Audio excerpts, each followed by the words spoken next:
The House Judiciary Committee giving the okay to subpoena the Justice Department to try to force it to hand over the special counsel Robert Mueller's full, unredacted report to members of Congress.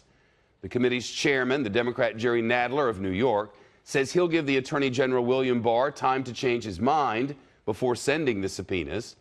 Attorney General Barr has released a 4-page summary of what he calls the report's principal conclusions.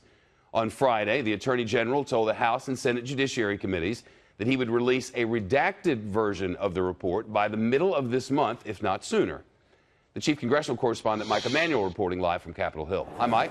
Shep, good afternoon. It was a 24-17 party line vote in the House Judiciary Committee, but Chairman Jerrold Nadler says he's not going to pull the trigger right away on these subpoenas.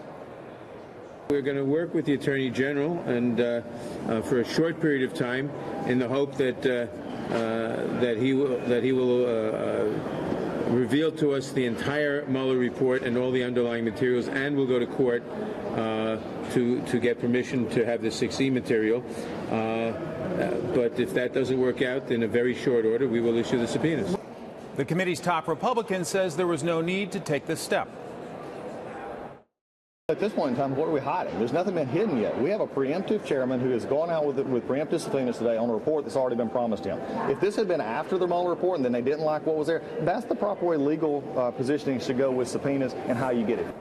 Democrats arguing they should see the entire Mueller report now. Republicans noting the Attorney General says they will get to see it in mid-April. Shep. Mike, meantime, over in the Senate, lawmakers changed procedures for some of President Trump's nominees.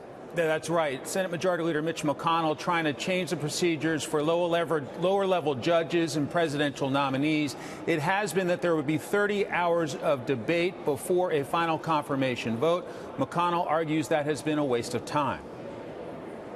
Democrats have made sure those chairs stayed empty for far too long. This systematic obstruction is unfair to our duly elected president. And more importantly, it is disrespectful to the American people who deserve the government they elected.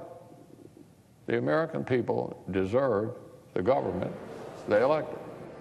So McConnell's trying to change the procedure to 2 hours of debate on these lower-level presidential nominees and lower-level judges. The Senate Democratic leaders arguing what's at stake in this fight. Underneath all the statistics, what Leader McConnell, President Trump, and Republicans in the Senate are trying to do is use the courts to adopt a far-right agenda that Republicans know they cannot enact through the legislative process. Schumer says Leader McConnell's trying to turn the Senate into a conveyor belt for confirmation.